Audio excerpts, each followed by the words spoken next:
Привет, друзья! Сейчас последний выпуск главных новостей Европы. В Германии продолжается обсуждение правил учета частных денежных подарков при выплате Бюргергельд.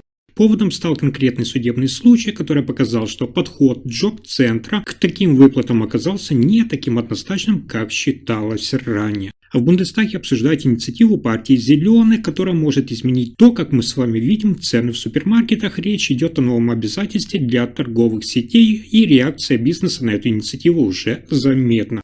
И это еще не все. В Европейском Союзе опубликованы свежие данные по авторынку. Рост есть, но его структура вызывает вопросы, особенно для Германии на фоне общеевропейского курса и текущей экономической политики. А далее, за пределами Европы, одно государство пошло на такой шаг, которого раньше избегали даже крупные экономики. Ставка сделана на криптовалюту, и за этим решением внимательно следят в Европейском Союзе. А в Италии регуляторы неожиданно приняли решение против Ryanair, которое может стать прецедентом для всей европейской авиации. Обо всех этих последних событиях Европы коротко расскажу буквально за несколько минут.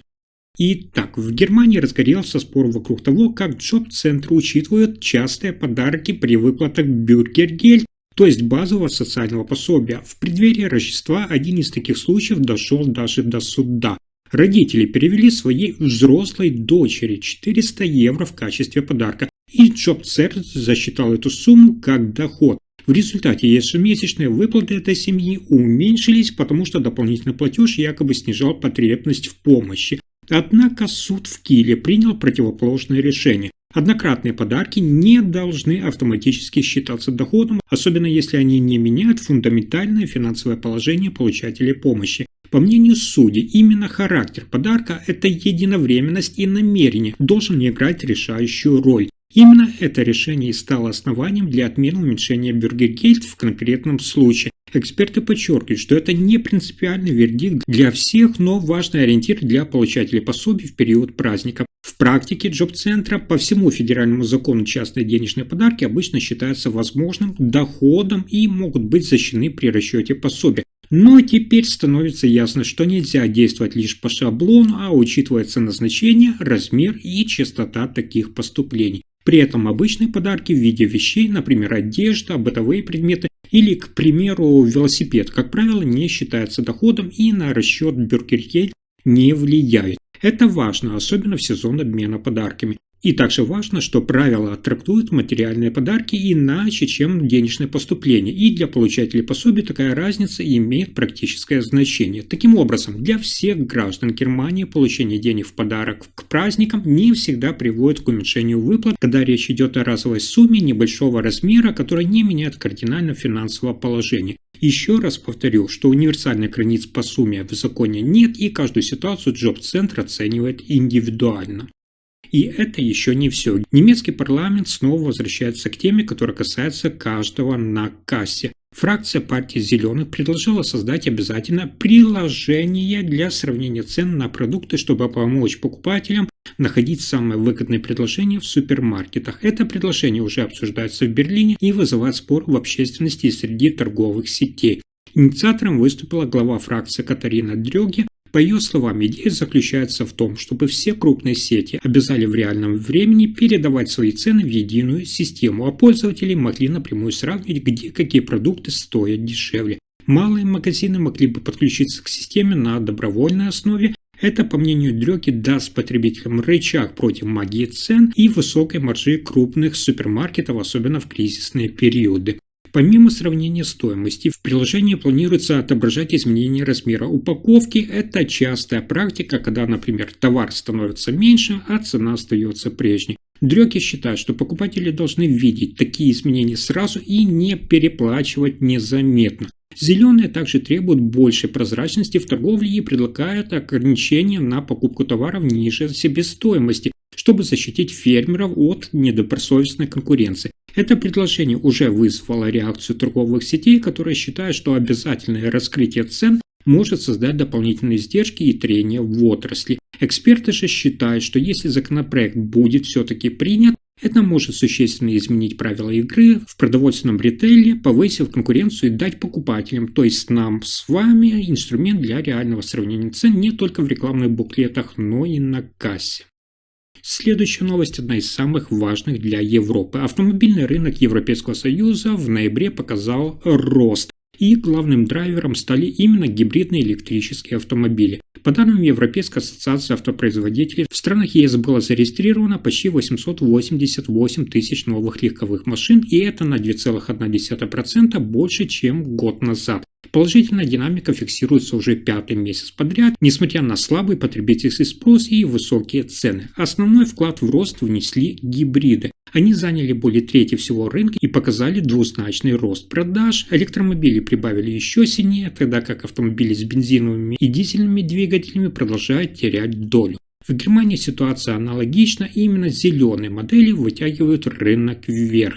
Эти цифры напрямую связаны с политическим курсом Брюсселя. Председатель Еврокомиссии Урсула фон дер Ляйен неоднократно подчеркивала, что переход на электрический транспорт – это стратегическая цель ЕС и ключевой элемент промышленной политики. Канцлер Германии Фридрих Мерц в свою очередь делает ставку на поддержку автопрома и сохранение конкурентоспособности немецких концернов в условиях жестких экологических требований. При этом эксперты предупреждают, что рост есть, но он остается все-таки хрупким. Общие продажи все еще значительно ниже докризисного уровня, а покупатели все чаще откладывают покупки новых автомобилей. Автопром Европы балансирует между зелеными целями, реальными доходами граждан и давлением со стороны глобальной конкуренции. Следующая новость просто невероятная. Пока Европа обсуждает бюджет и социальные выплаты, одна страна приняла нестандартное экономическое решение. Государство с населением меньше, чем в одном крупном городе Германии, вложило 10 тысяч биткоинов, а это около 1 миллиарда долларов. И не в традиционные финансовые инструменты, а в попытку удержать молодежь от массового отъезда. Речь идет о Бутане, то есть небольшом государстве в Азии между Индией и Китаем. Власти открыто признают, что молодые образованные люди уезжают, экономика теряет будущее. Ответ оказался неожиданным. Деньги из криптовалютных резервов направляют на строительство нового города и высокотехнологичных рабочих мест. Цель проста – дать молодым работу, доход и причину остаться. Фактически Бутан тратит почти весь свой запас биткоинов, который копил годами, включая доходы от майнинга. Эксперты отмечают, что это решение связано с высокими рисками, поскольку в случае неудачи страна может понести значительные финансовые потери.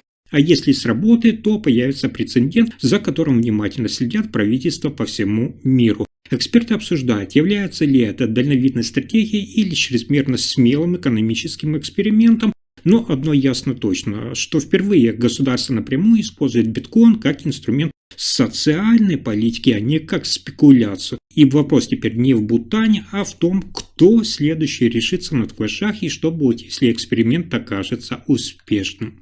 Но на этом сюрпризы дня не заканчиваются. Итальянские регуляторы приняли жесткое решение в отношении одной из крупнейших авиакомпаний Европы. Антимонопольная служба Италии оштрафовала ирландскую бюджетную авиакомпанию Ryanair на 255,8 миллиона евро по итогам расследования ее рыночной практики в сфере авиаперевозок. Это одно из самых крупных подобных наказаний, наложенных на авиакомпанию в Европе за последние годы. Как установило расследование, Ryanair на протяжении 2 лет с апреля 2023 по апрель 2025 целенаправленно затрудняла работу турагентств и онлайн-посредников при продаже своих билетов. Регулятор пришел к выводу, что авиакомпания вводила технические и коммерческие барьеры, то есть блокировала определенные способы оплаты, вводила сложные процедуры для бронирования через агентство и заключала ограничительные контракты, которые мешали агентствам предлагать рейсы Ryanair вместе с услугами других перевозчиков, гостиницами или страховками. Такие практики ограничивали конкуренцию и выбор для потребителей.